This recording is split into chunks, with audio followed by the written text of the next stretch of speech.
Good evening and welcome to Mountain Dirts. I'm Aeson Knight, and of course, I'm sitting down with the sexiest, stockiest stud and the mostest, Techy Joe. How are you, darling? I'm doing well. How are you this evening? Hey, Brenda. Doing well, doing well. Adjusting. We went through Thanksgiving. Bob Evans done some wonderful cooking for us. I'm really liking that they handled that. Oh, yeah. They handled that quite well. Yes. So that worked out beautifully. Yeah, surprisingly beautiful. Oh, how about you? Like we always ask how I'm doing. How are you really doing? Doing okay. Starting to see some improvement. So like the whole folic acid, folate level thing seems like it's going well. Don't know how much we've talked about that on the show, but yeah, that's been a whole thing. Weird deficiencies one can have for odd reasons. Yes. You know, your husband goes gluten free, and suddenly you feel like you need a battery. But I think it may have been a long-standing problem that just finally went off the cliff. Yes. Oh, you've got reverb or echo? Probably echo. Okay.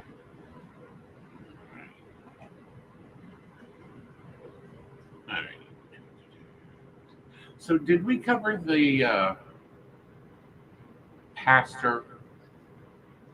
Oh no, we did not. We dribbled that one on Tuesday, right before we went into Am I the Asshole?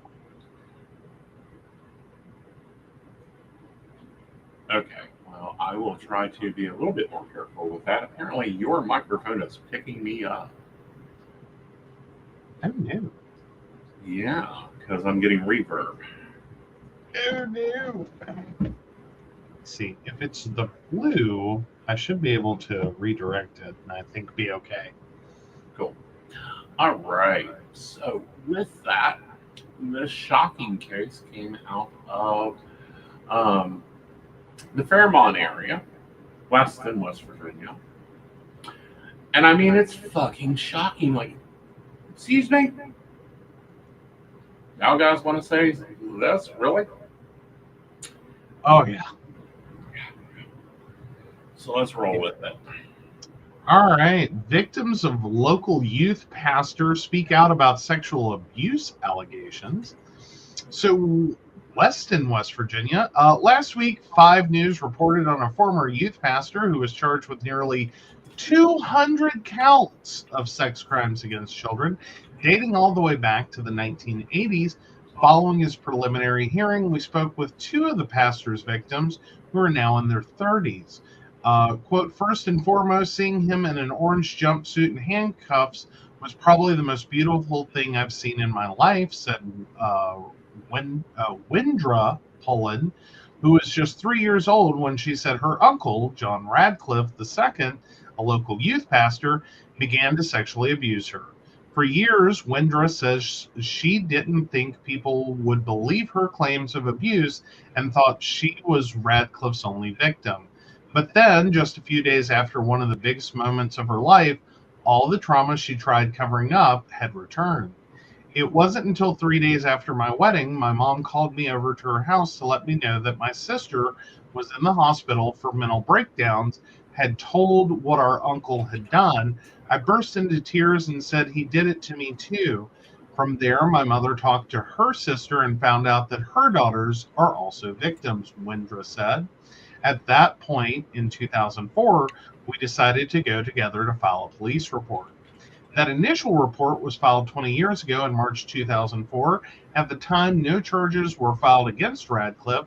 So for the next 2 decades, Windra and other victims say they lived in fear, avoiding their uncle at family gatherings. I thought the abuse was normal until I knew it wasn't, said Carla Reinhardt, Radcliffe's niece. A lot of kids, when it happens to them, they think it's normal. They don't know that it's not normal. If they're groomed to think that's okay, that's what they're going to grow up believing until they grow up, and when they realize it isn't, that's when the breakdown happens. I was 17 years old when she reported. I knew before then, but when I was finally able to tell, that's when the breakdown happened. I was 17. That's when I told, and that's when everyone else told. If they don't know it's wrong, they aren't going to be able to tell. Radcliffe has pleaded not guilty to all charges and maintains his innocence. 5 News spoke with Radcliffe's attorney, James Hawkins Jr., who says there is no evidence to prove his client did anything wrong. Quote, it was clear from the preliminary hearing that the allegations are based solely on assertion from the alleged victims, Hawkins Jr. said. There was no evidence presented that corroborates any of the statements either from the 2024 investigation or the 2004 investigation that was revealed in the record today. We look forward to the opportunity of vigorously defending the case and the conclusion we are confident that Mr. Radcliffe will be exonerated. As for Renda, she looks forward to her day in court. I've been ready to testify for 30 years, Wendra said. I'm looking forward to telling my story and looking him straight in the face and telling the whole world exactly what he did. Anyone that is or was a victim of these individuals or has information relating to this investigation is asked to contact TFC RC Watson at the Weston Detachment of the West Virginia State Police. Good. Yes. Like, and the allegations have been like woofed. Yeah. Like it's a laundry list. Right. But this is a youth pastor. What the hell? Mm-hmm. You know, that's the more troubling part. That's the more incendiary part. And it's like 200 instances? And that's just within members of his immediate family. Well, semi-immediate family.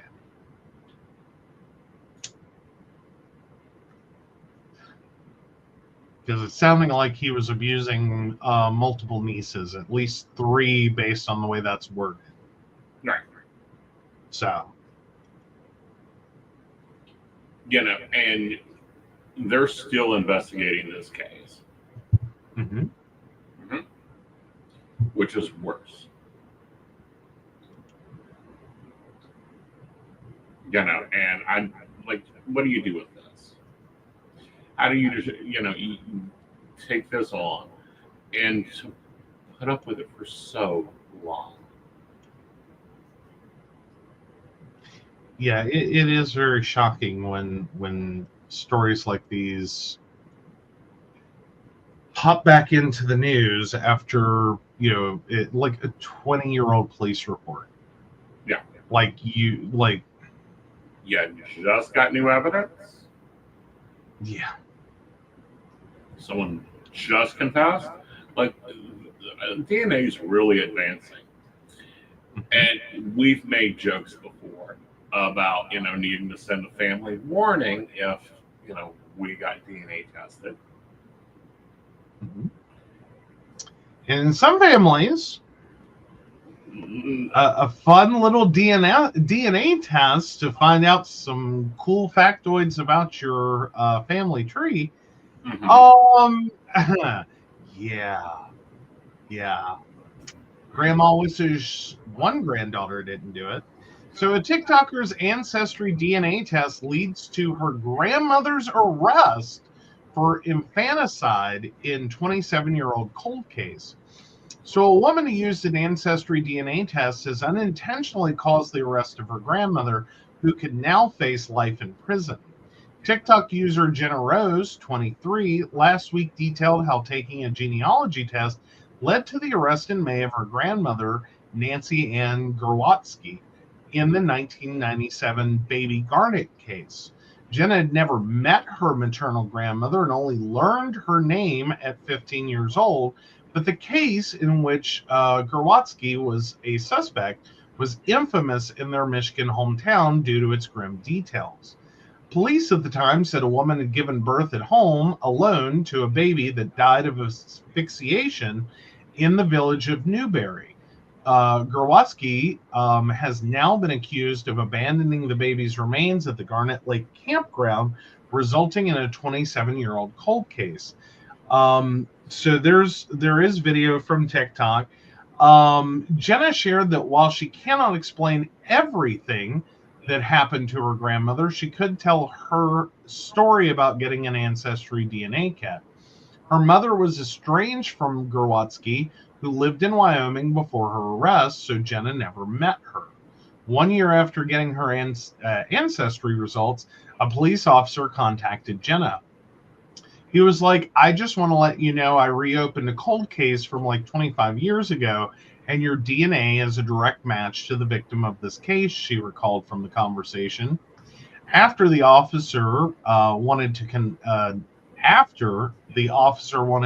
Jenna with a woman who runs a worldwide database, the two had a conversation which ended after Jenna believed that she was being scammed. 1 week later, Jenna was urged to come home by her mother, and upon returning, spoke to a cousin who confirmed that the Chicago woman was a legitimate part of the investigative process. Jenna's DNA came back, and results found that she was a distant relative to the suspect in the baby Garnet case. After her mother agreed to provide her DNA, Gerwatsky was identified as the official suspect. Mind you, I've never met this woman before. She is literally the person that they've been looking for 25 years, Jenna said in the TikTok, and it's all because of an ancestry DNA kit. Jenna has since said in an update that she and her mother are planning to move forward with a documentary about their story. According to reports, Gerwatsky did not seek medical aid, which could have prevented the baby's death. Per WDIV, a hearing will be held December 12th to determine whether the trial can include information about Gerwatsky's lack of prenatal health care. It's just what, please go to TikTok and watch And Jenna fall down that Rose's. rabbit hole. Yeah, it's worth it. It is worth it. And the whole baby Garnet case, I'm not going to go into the details on that one but suffice it to say, it's really unfortunate is probably the nicest thing I can say. It's sickeningly unfortunate. Right. That one, the baby that was born did not need to die. Right. It is very possible that child would be alive today. And more to the point, the way the child was abandoned was quite upsetting, both for the community at large and for the person who discovered the child. Yeah. This affected the large community. Mm-hmm.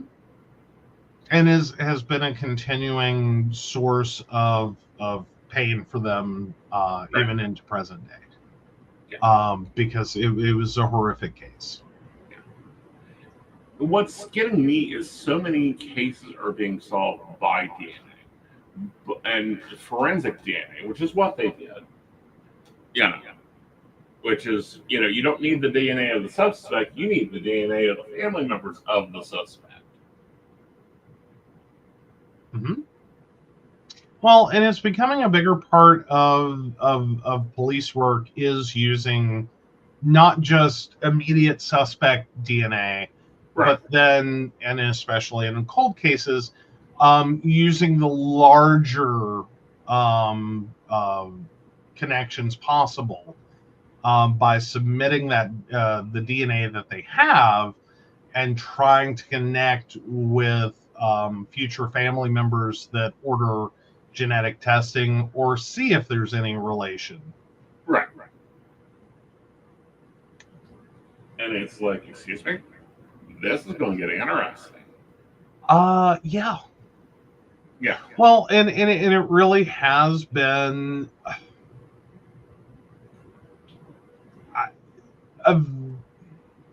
for some people it is very troubling. Right.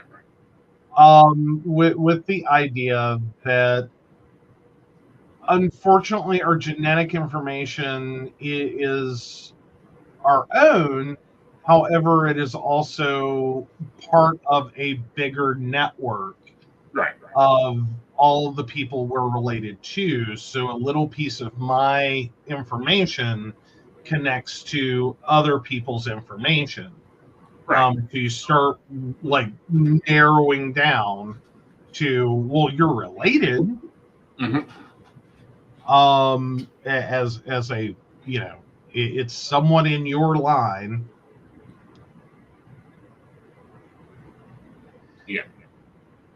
So it does become both a fear for people who have committed crimes that they had previously gotten away with, like this poor, this poor girl's grandmother. Like, I want to be clear who I'm calling this. It's not this poor old lady. No. But to have that moment where you think you're just doing something that's kind of fun and cool and interesting, that you're going to learn a little bit about your family's journey, what, like, and maybe some health conditions or whatever that you think is going to be this cool information, which she got, then turns into, oh, you just cracked open a 25-year-old police case. Yeah. With the first lead they've had Ever. Yeah. And it's like bingo.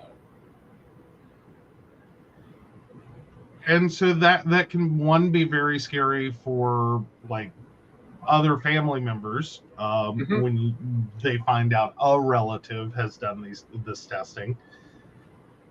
And that's on top of some of the other issues that come up in this, which also involve things like, uncovering other family secrets. Right. I mean, there's thousands of stories on Reddit.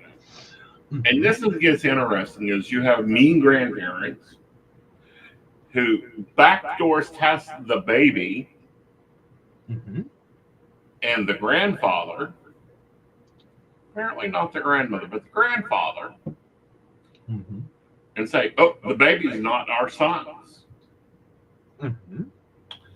That's not the actual problem, Millie. Yeah.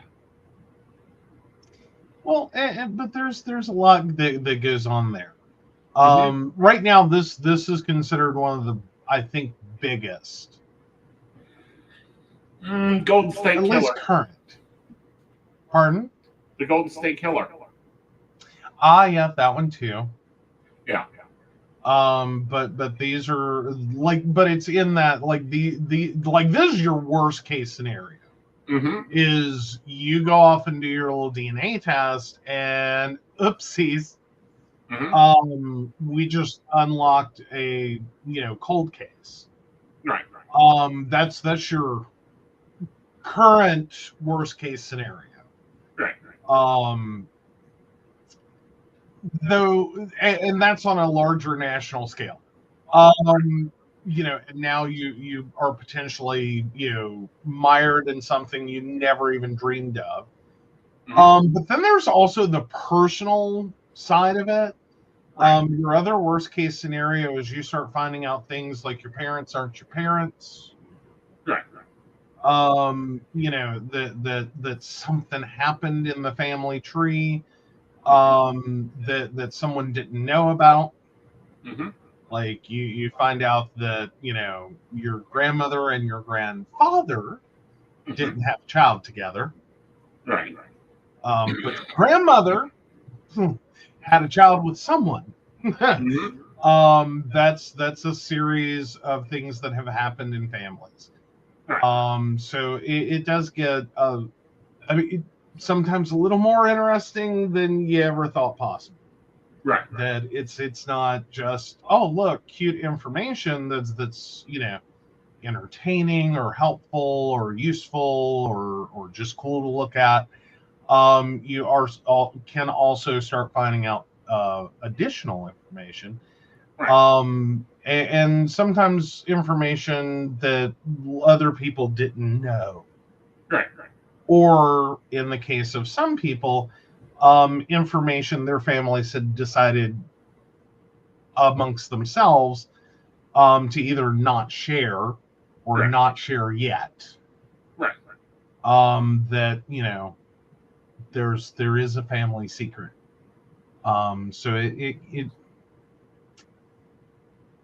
for some families, it may be better to test first and mail it off Yes. before you mention that you're going to do it. Right. Because at that point you've already sent off. Right. And you're not going to be talked out of it. So it's like you can come clean now, or you can wait till the envelope arrives. Right. Your because choice. One or the other, this is all about to hit a fan. Yeah, and that fan is very large. All right, so NASA's hearing from a very old friend.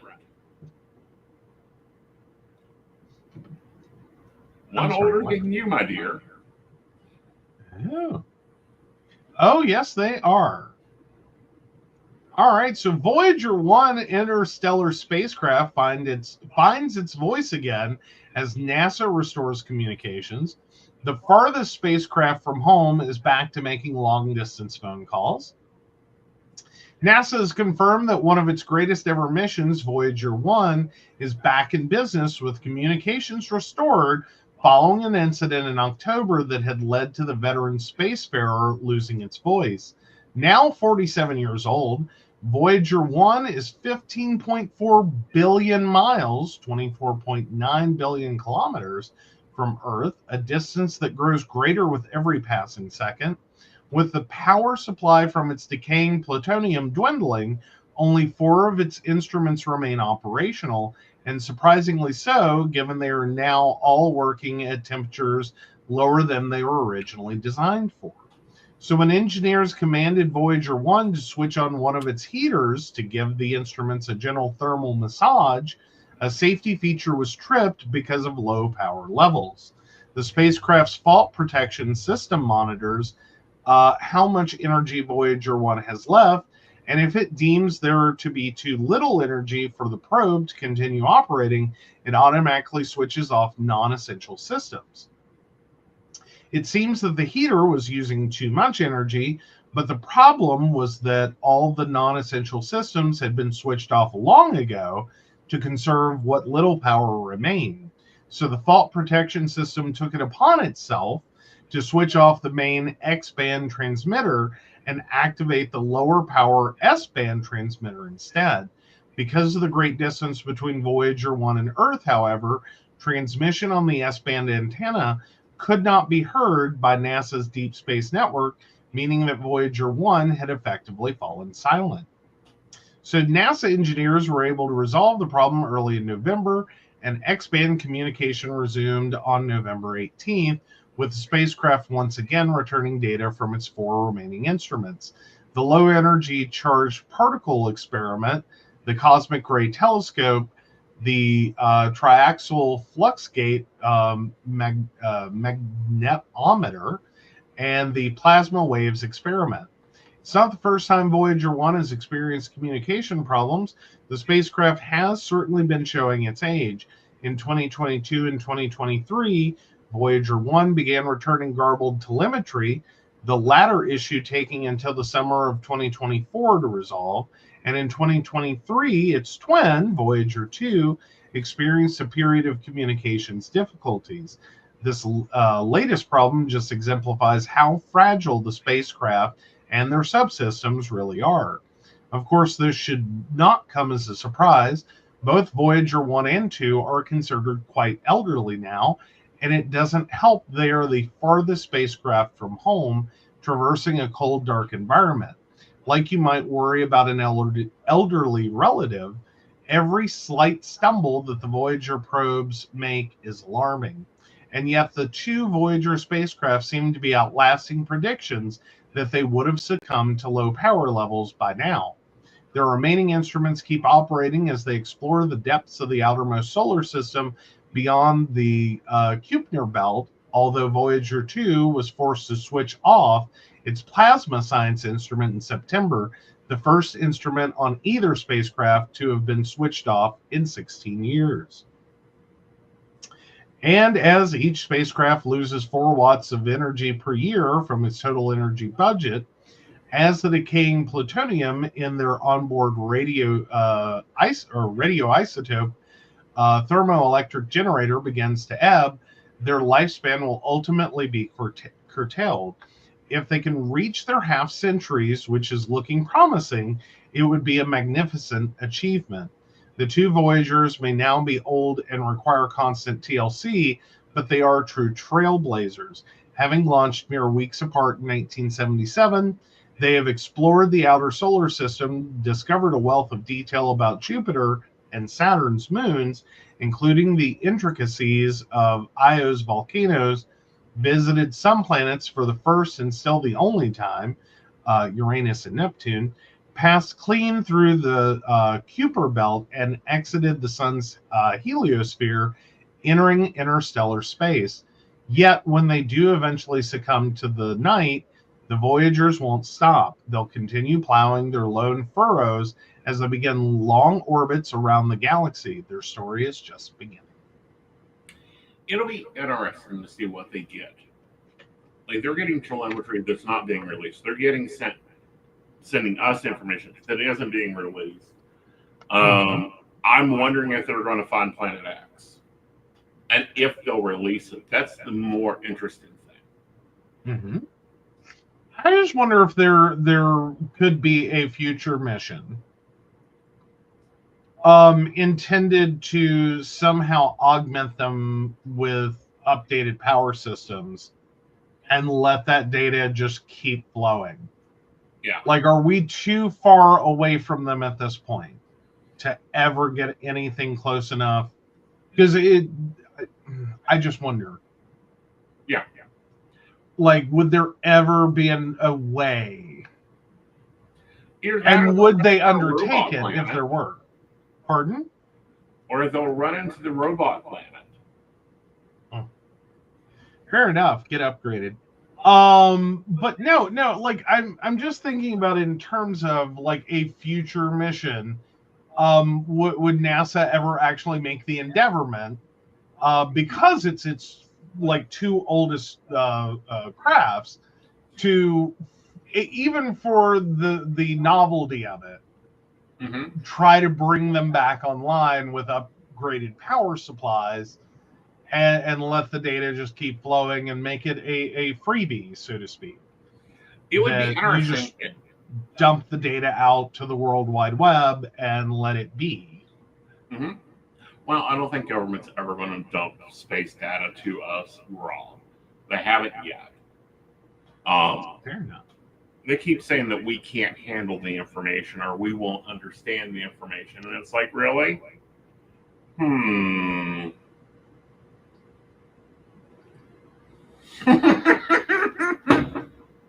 Oh no, what has Brenda said?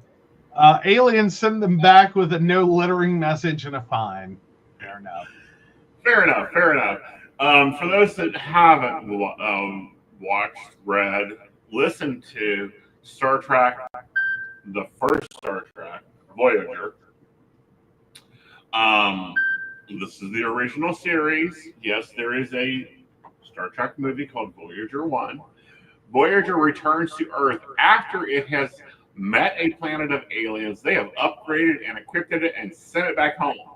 But Voyager is on a mission to cleanse of impurities. This is the prelims to the Borg. Yes. There you go. Aeson is a Trekkie fan. Aeson saw this and was tickled pink. Oh. Oh, fun. All right. So, honey, what's the most expensive food you've ever ate? Well, it wasn't a banana. Well, you don't eat bananas to begin with unless I put them in banana bread. Oh, but still. So banana art eaten, banana art purchase. So, Chinese cryptocurrency businessman Justin Sun, who last week purchased a $6.2 million art piece consisting solely of a banana duct taped to a wall, ate the banana on Friday in a move he bragged about on social media. Many friends have asked me about the taste of the banana, Sun wrote in a post on Twitter, alongside a video of him eating the multi-million-dollar Maurizio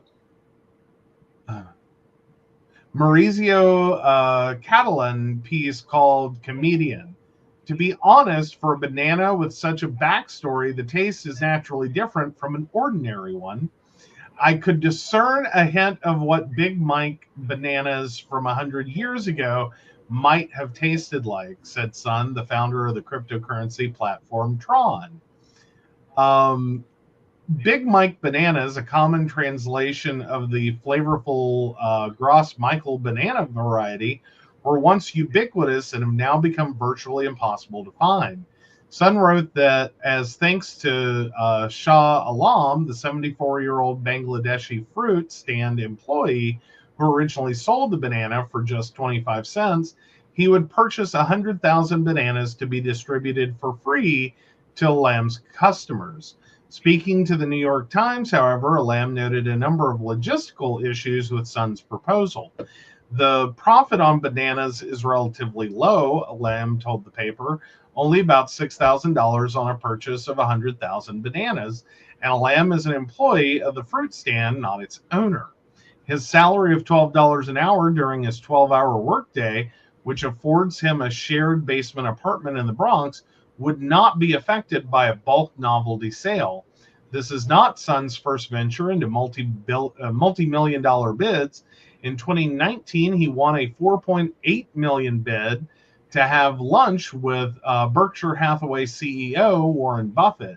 In 2021, he put up $28 million to be among the first passengers on Blue Origin's New Shepard spacecraft, though that trip was ultimately canceled. Oh,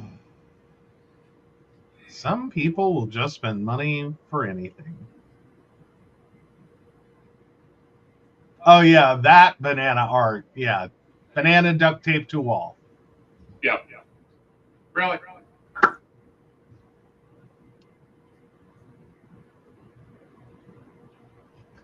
I mean, sometimes you just got to have a banana. I get that. I understand, we're supposed to have at least 2 bananas a day. But if the price gets to 6.2 million of any currency, I got an issue. We need to have 2 bananas a day. I think it's time to do that Ancestry DNA kit and find out which primate jumped the line. Yeah. Okay. Anywho.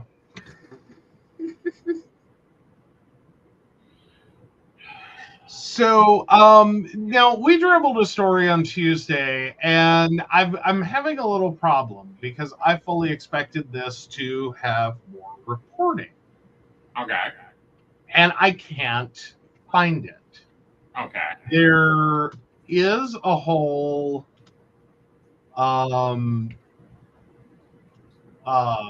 TikTok about it and a followation of that. I'm struggling, however, to find it making it into the news. Well, what's the story? So in short, there it is. MSN has it. Awesome. So yeah, this has been a couple of weeks, but here we are. Pastor Greg Locke reneges on offer to refund tithes amid church dispute. So we Greg Locke, pastor with the church in a tent. Mm-hmm. Yeah. So after promising to refund the donations of members who question the stewardship of his church's finances, outspoken Tennessee pastor Greg Locke has reneged on that offer, and his attorney has allegedly threatened at least one donor who asked for their money back. Locke, who leads the Global Vision Bible Church in Mount Juliet, made the offer during a diatribe against some members of his church during an October 27th service amid a dispute about money donated to the church's building fund. Listen, we got IRS paperwork, we got lawyers, we got a CPA that says we have a squeaky clean book, and you're like, well, why won't you show them to me? You think I carry them around in my iPhone? Locke asked. If you're that worried about it, listen. If you think we abscond with money, then we can look up your giving record and I'll give it all back to you tomorrow. No matter how much you've ever given to this church, you can have it because it's there. And by the way, every dime that's ever come in for that building at Love's Way is still in the bank right now, he said. Locke claimed that critical members had falsely accused him of mismanaging and misappropriating funds from the church's building fund. The accusations arose as members questioned why the church failed to close on a real estate deal to move the church from its current location at 2060 Old Lebanon Dirt Road in West Wilson County to the Love's Way Church facility at 310 Coles Ferry Pike in Lebanon. Locke stated that he was under contract to buy the Love's Way property for $5.5 million, but the building fund was $5 million short, which he said would require a miracle from God to fulfill. He added that the real estate deal would not go through if God did not provide this miracle. So Love's Way pastor Johann McGregor confirmed on October 30th that Global Vision Bible Church could not close on the sale and they would remain in the building for the next few months. The church in Mount Juliet was unable to close, and we will continue to pray for them. God's blessing and favor in the next season, McGregor said. Several YouTubers, such as Corey Biner of Smart Christian's Life, highlighted that at least one donor to Locke's ministry sent him an email requesting the return of their donations following his service comments. Based on your publicly stated verbal contract on October 27th, 2024, see included video clip, the stipulation for receiving these monies is that we must think that you abscond with money. We therefore state that we think you abscond with money. The conditions to receive all monies back have therefore been met, and no further conditions shall be required, the redacted email from the donor said in part. An October 29th response on behalf of Locke from the Rose firm made it clear to the donor that no refund would be made, and if the donor insisted on trying to recover their donations, the church is prepared to defend itself legally. Quote, please be advised that I serve as legal counsel to Global Vision and Pastor Locke. All subsequent communication regarding this matter should be directed exclusively to me. If you continue to attempt communication with Pastor Locke, please be advised that all of those communications will be ignored, the attorney wrote. I have had the opportunity to review and investigate the claims you make in your email. Please be further advised that there is no verbal contract, as you claim, and Global Vision will not be making any refund, the letter noted. You should know that if you or your agents choose to pursue this matter, as the church has done with all legal matters, it will aggressively defend all the church's interests under Tennessee and federal law, to include, but not limited to, seeking all remedies against you in accordance with the Tennessee Public Participation Law. Neither the Rose Firm nor a spokesperson for Global Vision Bible Church immediately responded when contacted for comment by the Christian Post on Tuesday. Oh, so yeah. All right, so let's remind everyone that Pastor Locke does not have tax-exempt status for his Global Vision Ministries. The IRS took it. He can say he voluntarily gave it up, but it's kind of like you saying, well, I voluntarily gave a resignation when I was told to give a resignation or I would be fired. Yeah. But well, there's a lot of things going on with this, and there's a TikToker that has called this Tithegate. Yeah, I love that. I love Tithegate. Because they started digging in more. Mm-hmm. Currently, the only, and this is as of the last posting I watched, there may be updated information, but her comment last about the situation was that currently the only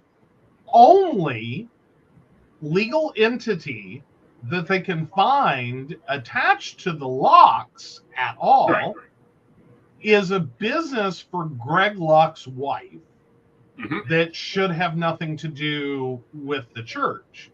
Right. So now the church doesn't seem to even exist even as a for-profit entity. Right, which means he's filing everything through his social security number. Which is wild. Well, it's legal. You can choose to run your self-promoting business for yourself. You just have to register it with the Secretary of State. It doesn't give a business license. You do not have an EIN number. You cannot be a 5013C. But also, if you have been stupid enough to donate to this hate mongerer, don't care unless you gave the man cash. If you gave him a debit card, a PayPal, a credit card, you have 180 days to dispute it. Go to that institution and dispute it. I just find it kind of funny.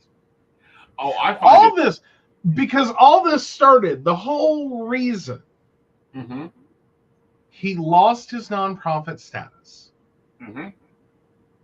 whether he voluntarily surrendered it or he had it taken from him, doesn't matter in this instance.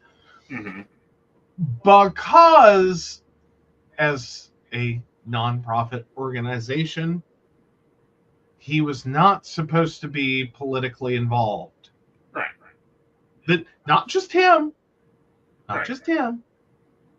Any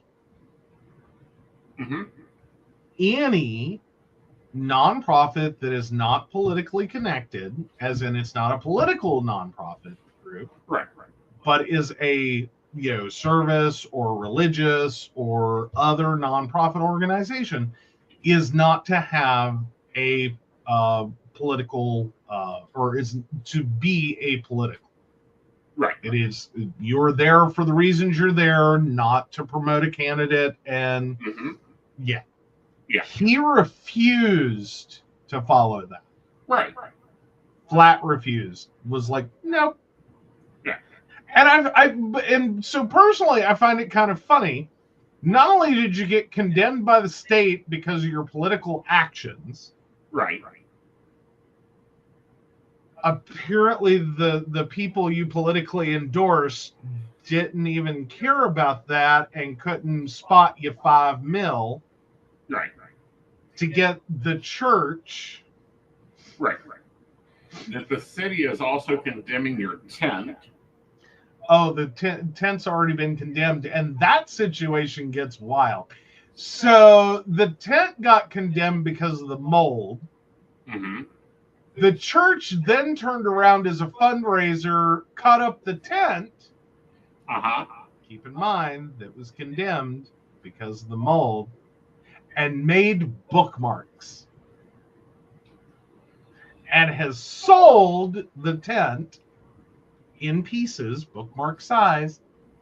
They're horrible bookmarks. They made no effort on this. I think the only hope is that it looked like they are sealed in plastic, like they laminated them, which was the only intelligent decision, though granted, like how much you want to trust. Like someone took a piece of a tent, stuck it in a laminator sheet, and ran it through a laminator to protect you. So yeah, that was a choice that they made. That was a choice they made that isn't maybe the best choice, but it's a choice. Moldy block. There is a high potential And this, like, even if it wasn't the mold covered obvious sections, Mm-hmm. if only someone there believed in science, you know? Mold spores, which come out of mold and let mold move, are in very high concentration in areas that have mold Mm-hmm. and may be embedded even in the not currently affected sections of the tent. Well, this is what's they don't even have to believe in science. This shows me they're not reading Leviticus, mixed fabrics. You're not to use them. Well, you know, it's just a tent. You're not supposed to wear them. No one wears a tent. Well, I mean, it's an easy argument. Like, yeah, I'm just waiting for them to start to sell prayer calls. Okay. Which I'm sure they're already doing, which was normally like leftover underwear. FYI. there's no telling. Like, it's just gonna be horrible. But yeah, so just to recap, their tent was condemned. The property he said he was going to buy and move them all into, mm-hmm. and put under contract, he had to back out of. Right. Because he was $5 million short. Mm-hmm. $5.5 million. Yeah. For the purchase price. And then he offered a refund that doesn't exist. Right. Because the money doesn't exist. Tried to take him up on it. Well, this just shows that he does not understand his congregation. I don't think he's rolled out of bed at 2 o'clock in the morning to go to a hospital, much less anything else. I don't understand why he doesn't just hold church at his house. I mean, it can hold his population. I mean, it has a very chef's kiss moment. Well, there's a lovely chef's kiss moment coming, hopefully soon for him. Though he is, they are moving the church into it. Just so we don't leave the story hanging. They are moving the church into a giant warehouse. How lovely! Yes, I've heard of a barn. That, granted, this is a century ago. There would be barn revivals. Maybe he needs a warehouse revival. Maybe he needs to start getting into that prosperity gospel, and start reading the gospel. Oh, yeah, let's start with, your favorite book, Leviticus, and work backwards. Either that, or maybe he needs to like follow the revival progression to a church. Mm-hmm. You start with a tent revival, and then you do a straw revival, and then a wood revival. And if the big bad wolf doesn't come along, you get a brick revival known as a church. Right. I'm sorry. It was there. It was right there. Anyhow. I just find it hilarious. Okay. Like, I'm the weird one. Yeah. Knowing his religion better than he does. He makes so many statements. I'm like, are we reading the same mistranslated Bible? Well, I mean, I'm sure it's a Trump Bible that he is preaching from. Well, he can be preaching from any of the 39 copies of the Christian Bible. 39? Only 39? Yeah. Ew, there's more than that. Like, no, there's more than that. Oh, come on. How many versions?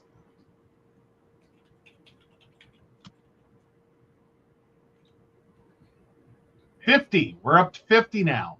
Wow. Yeah. Yeah. Oh, that's if you count revisions. Oh, no. If you count revisions, it's well into the hundreds. Yeah, it's 450 if you count revisions. If you, it can get even more if you start also counting the forgotten books of the Bible,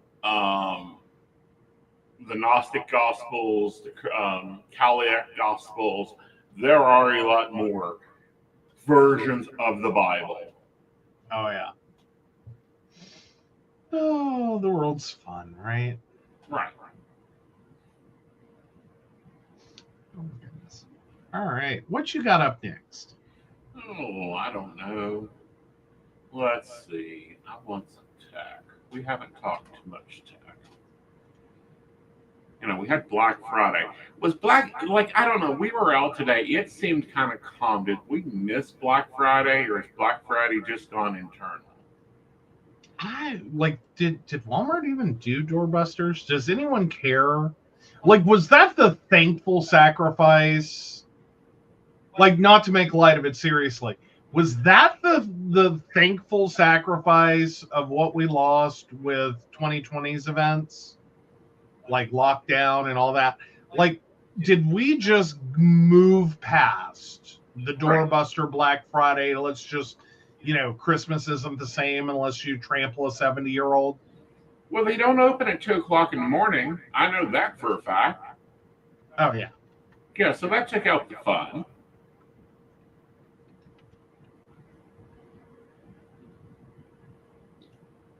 Apparently, Apple lost its mind and is slashing its prices. Oh, yeah, they started doing Black Friday sales last Friday, add in online sales. It's a lot calmer this year. Yeah. I'll take it. Like, if that's like one, and I know there's tons of tragedy that went with it. If that's the one good thing that came out of 2020, I think it's not worth it, but it's at least something. All right. Yay, another cyber attack. Brace yourselves. Oh no. What do we have now? So Windows is warning as a new zero-click backdoor Russian cyber attack confirmed. A cyber attack chaining two zero-day security vulnerabilities together, one with a severity rating of 9.8 and the other 8.8, has been confirmed by security researchers as being by a known Russian state-sponsored threat group called Romcom. The cyber attack, using three previously unknown security vulnerabilities, exploited both the Mozilla Firefox web browser and Windows itself in order to install a backdoor capable of executing commands and downloading further malware onto the target computer.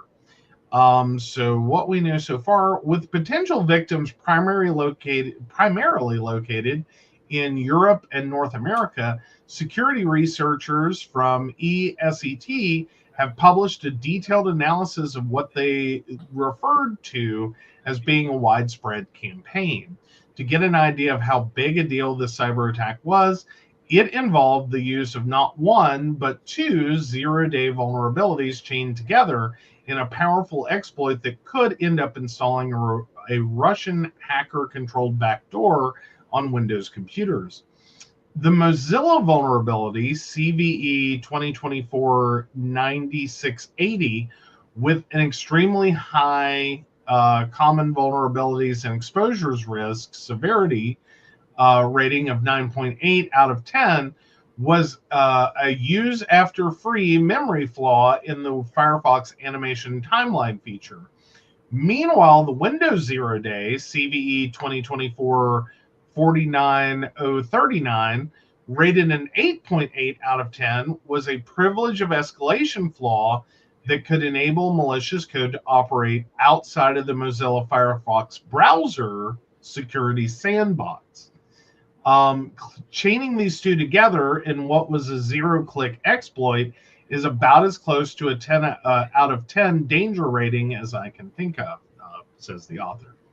The compromise chain is composed of a fake website that redirects the potential victim to the server hosting the exploit, and should the exploit succeed, shell code is executed that downloads and executes the rom-com backdoor. Damian Schaefer, the ESET researcher who discovered both vulnerabilities, said. So both the vulnerabilities have now been patched by the respective vendors, and Schaefer thanked the Mozilla team in particular for being very responsive and to highlight their impressive work ethic to release a patch within a day. The vulnerability in Firefox vulnerability in Firefox patch on October 9th is being reported on October 8th. The Windows vulnerability, meanwhile, fixed a part of its latest patch, Thursday's security roundup, on November 12th. Although it appears at first glance that concerns is a delay, remember that these chain cyber attacks exploit requires both unpatched vulnerabilities on existing order and to be successfully exploited. However, this no time to sit on your laurels and think about cyber attack danger is over, especially if you are on top of your software and operating system update game, said Mike Washer, president and co-founder of Action One, said. Yeah. So okay. So lots of terminology here. Let's break down what a 0 day means. It's previously unknown, meaning it was known for 0 days. So before it was known, someone was already using it. That's a 0 day attack. Now the severity ratings mean that it is very powerful, both an 8.8 and a 9.8, very powerful, very widespread. Mm-hmm. So what you're using is very common, as in the software is very common, and that the amount of access you get from them is very high. Mm-hmm. Now, what Windows 11 in particular was trying to do and has been trying to do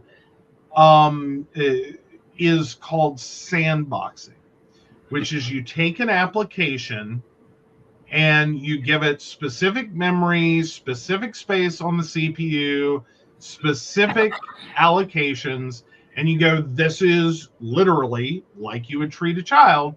This is your sandbox. Don't leave it. You play in here.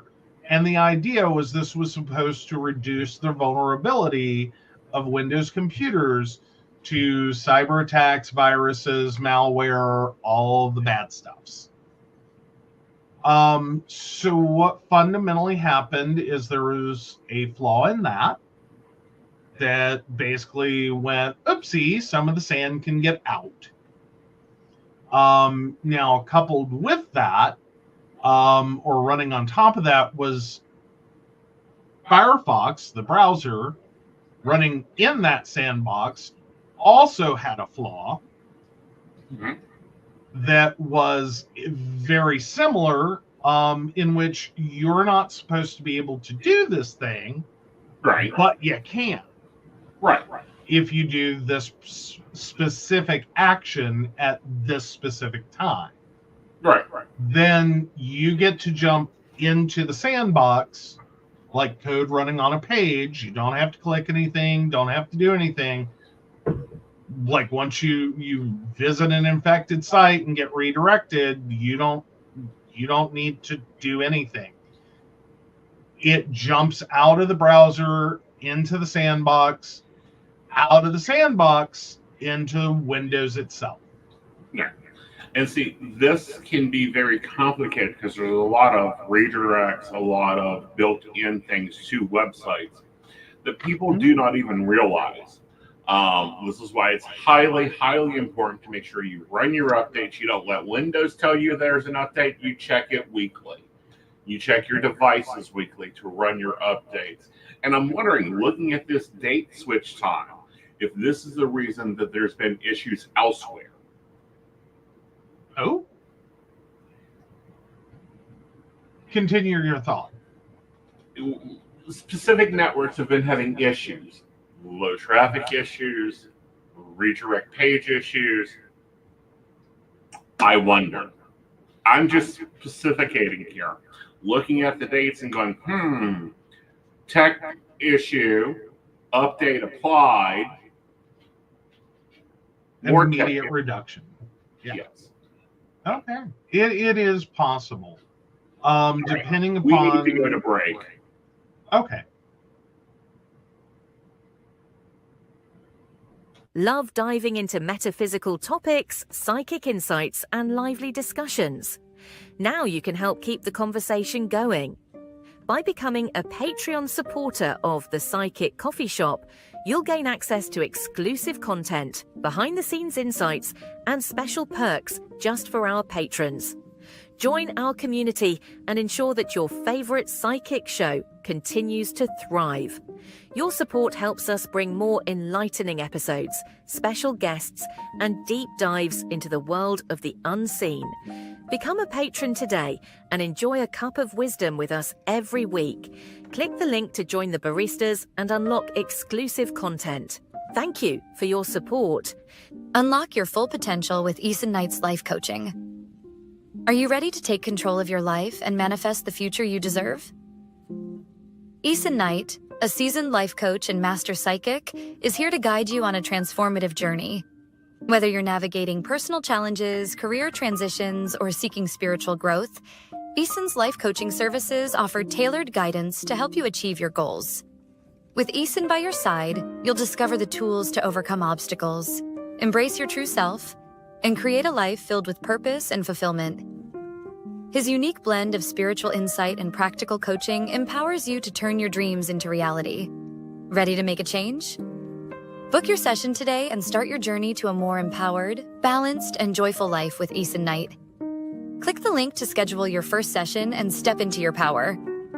Are you ready for an electrifying podcast experience that keeps you coming back for more? Join Aeson Knight every week as he takes you on a journey through captivating shows, each exploring unique and fascinating topics. And here's the best part. By subscribing, you'll never miss an episode where you can get your burning questions answered live on air, absolutely free. Whether it's relationship advice, career guidance, or mystical insights, Aeson's podcasts have got you covered. When you subscribe, you become part of a vibrant community, engaging directly with Aeson as he shares his wisdom and leaves you feeling empowered and enlightened. Don't miss out. Subscribe now and be part of the conversation. What you'll get by subscribing: Monday 5 p.m. Metaphysics. Today, soulful conversations with Aeson Knight and Firefly, exploring the essence of metaphysics in today's world. Tuesday 8 p.m. The Psychic Coffee Shop. Dive into current events with a psychic twist, featuring special guests and thought-provoking discussions. Friday 9 p.m. The Mountain Bears Podcast. Lively discussions from a gayish, techy-ish, bearish perspective with Aeson and Joe. Sunday 5 p.m., Psychic That Plans. Get a weekly tarot energy overview and time management tips from Aeson Knight. Click here to subscribe now and never miss an episode. By subscribing, you're not just tuning in, you're joining a community of curious minds and ensuring you're always in the loop with Aeson's insightful and interactive shows. Don't wait. Hit that subscribe button and get ready for an amazing podcast journey.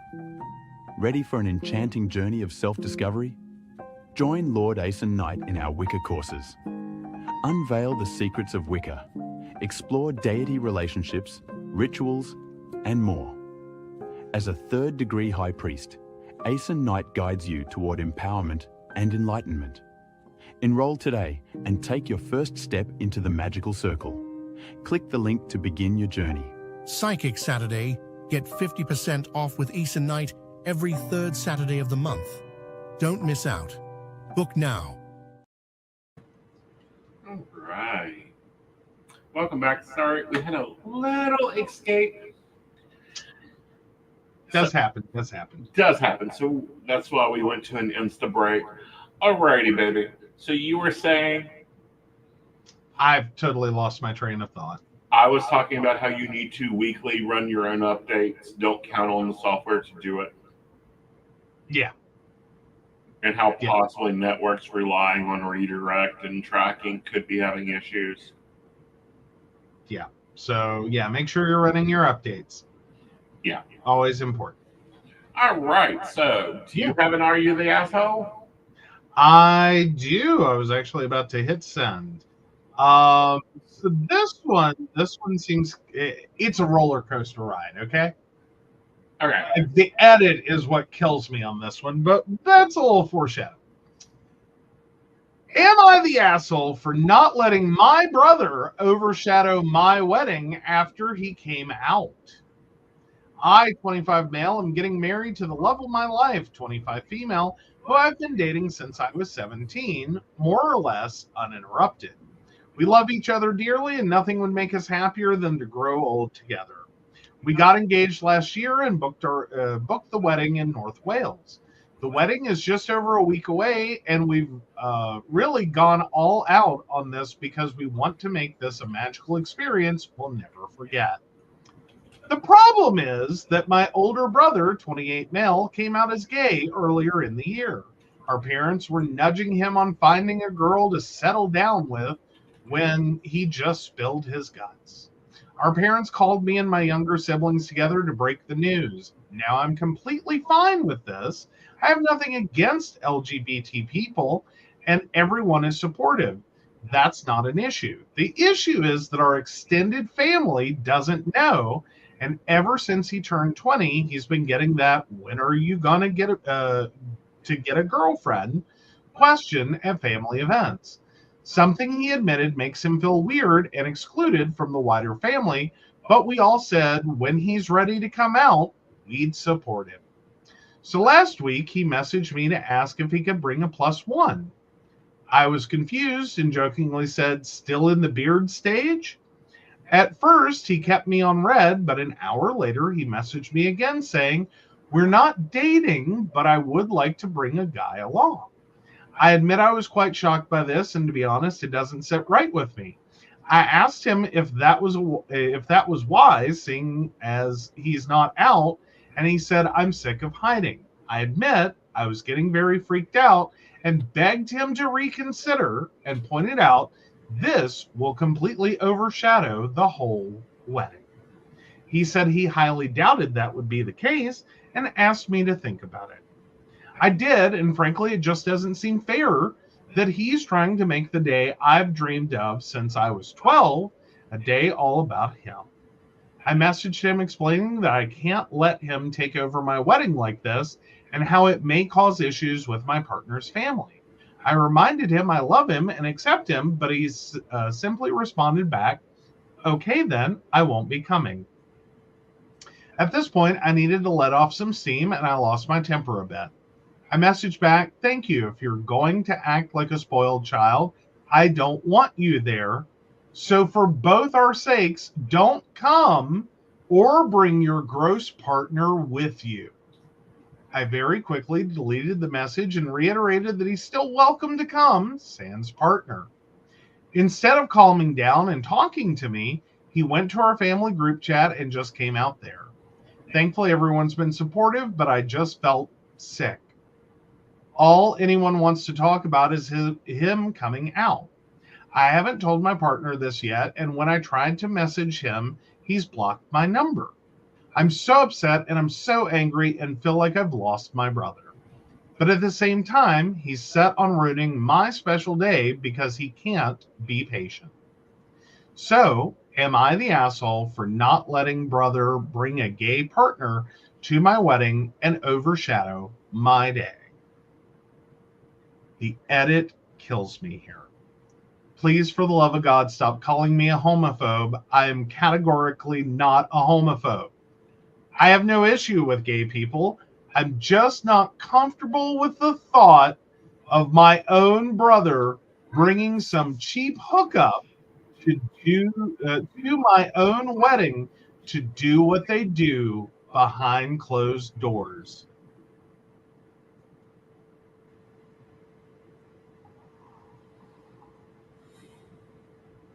the tumbleweed that goes through on that one. Take it away. Take it away. Take it away. Dude, first of all, is either a listed guest or not, or no plus ones. Whole wedding. One of the two. He was nice enough to bring up, is it okay if I bring my date? Respectful. The insanity between the two of you, I'd like to put you both in a corner and make you talk to each other. Because this is ridiculous. And yes, you're a homophobe for the stance you're taking. He even said, fine, you don't want me coming out at the wedding? I'll come out in the group chat. Yep. I'm tired of hiding. Don't want to do it. Not going to do it. More importantly, though, I think what started as a flippant comment about, still in the beard stage, which kind of rude, but,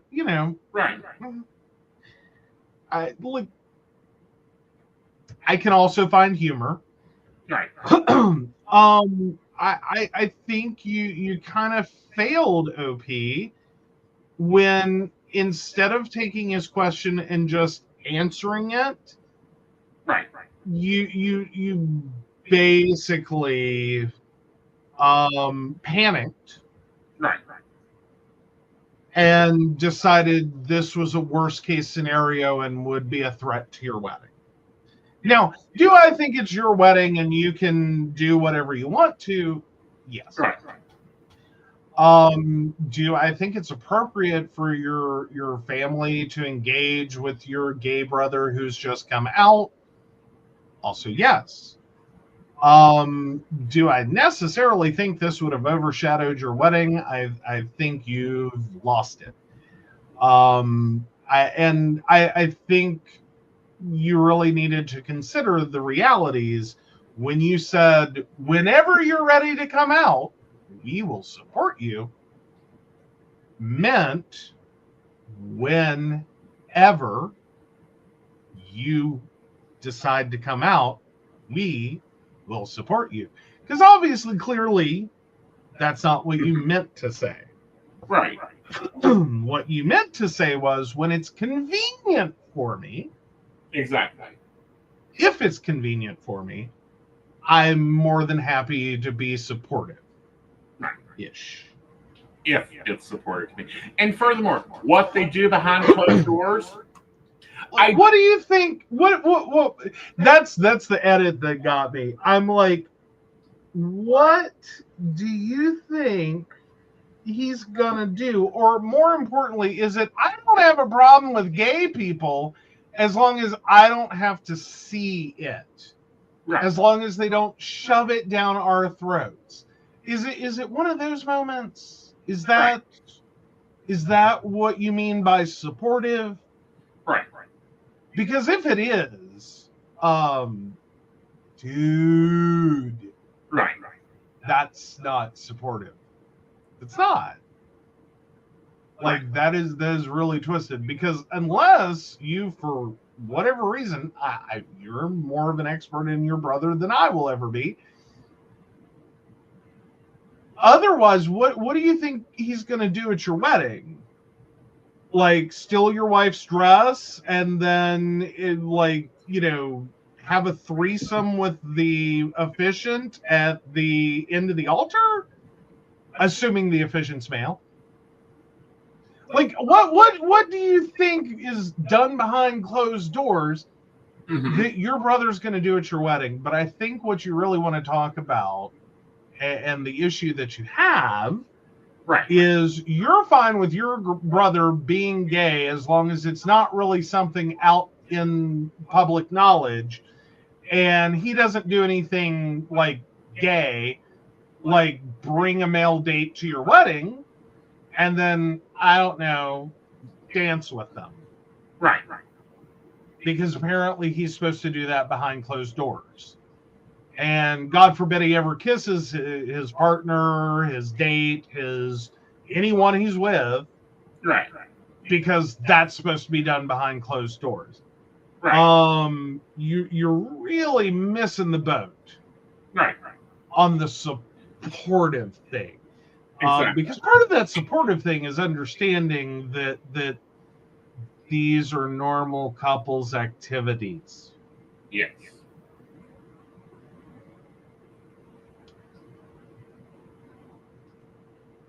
Like, please stop trying to claim you're supportive while trying to shove people in closets.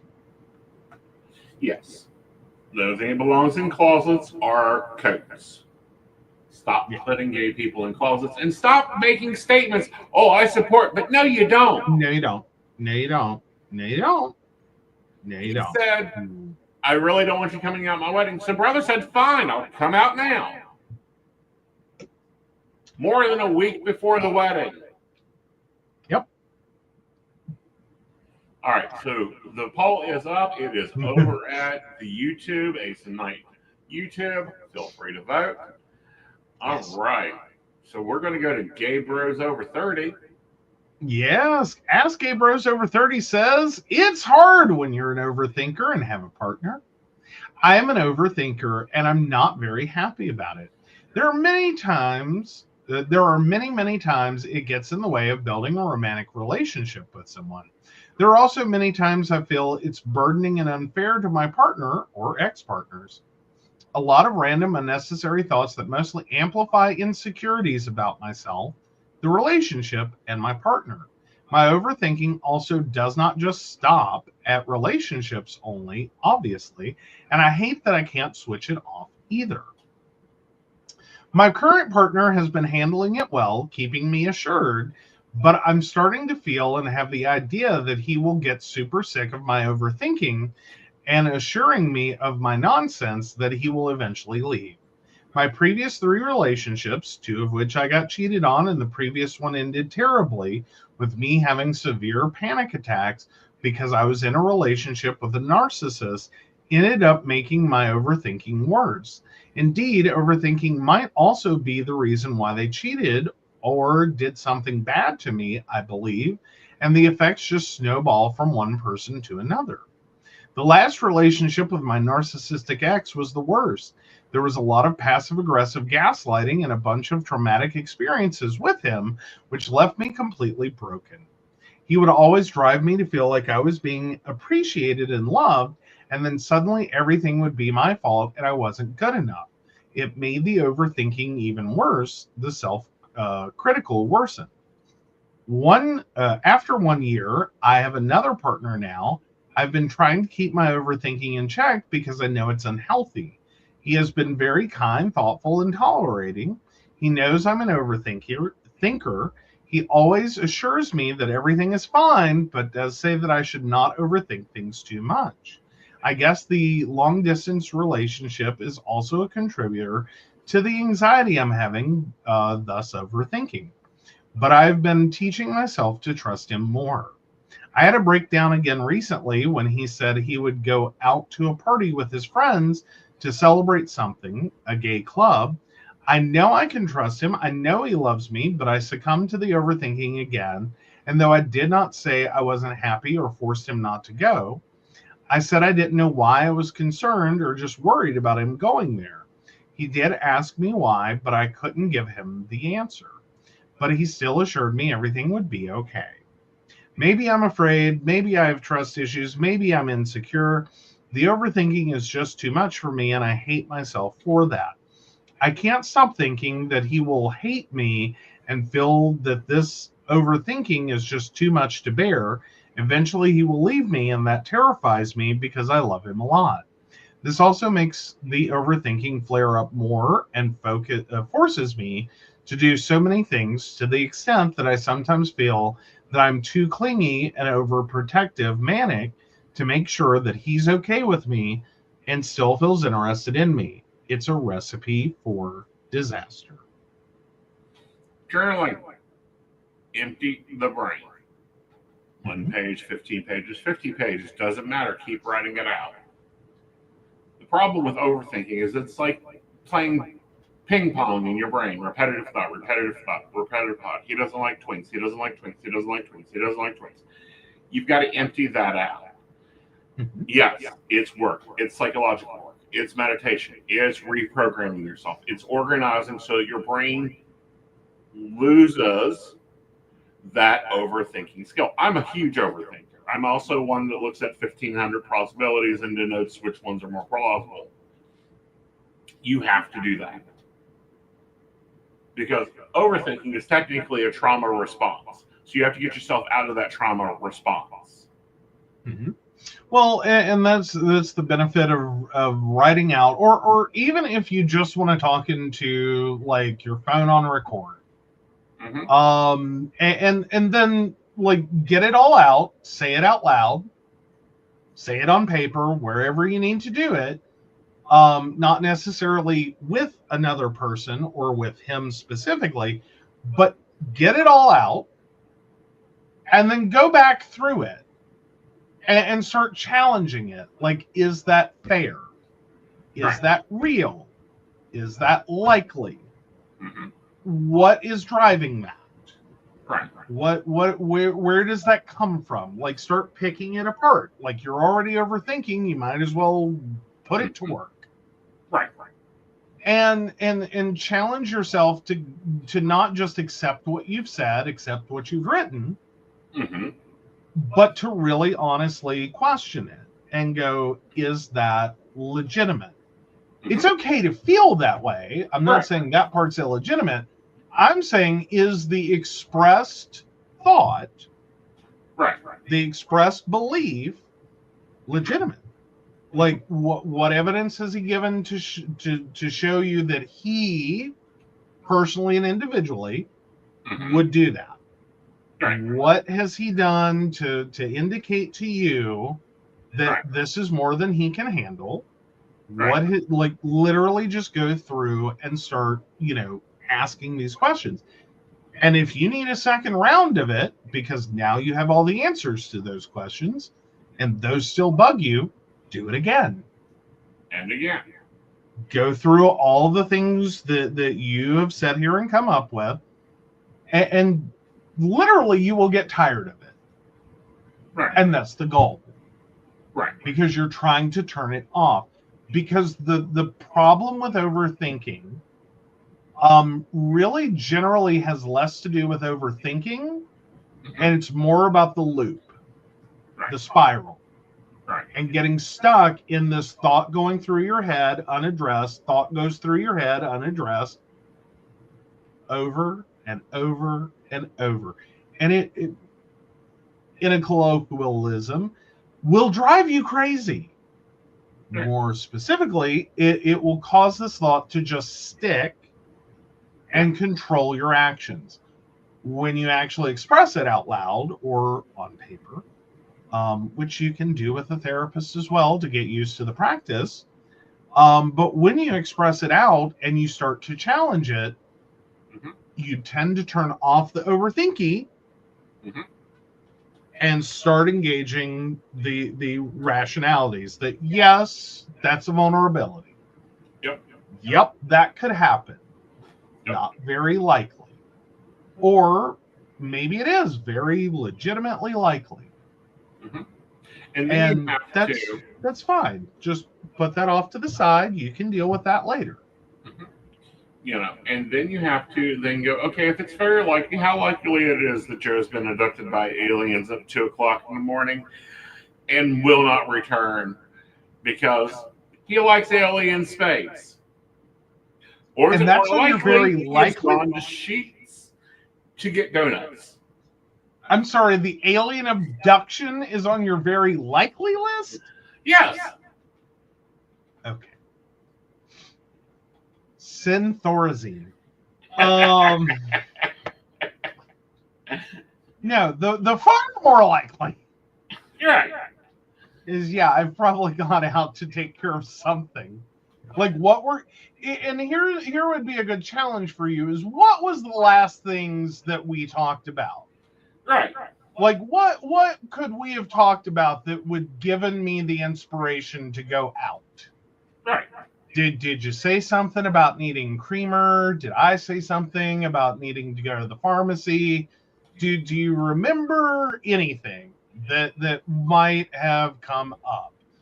Or what in Joe's day would have prompted him to just go out?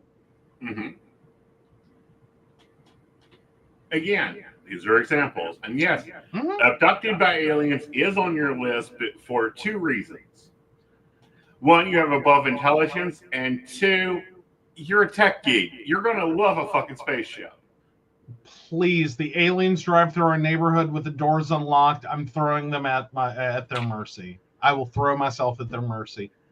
Like, I will pop the lock on that spaceship and just be like, help!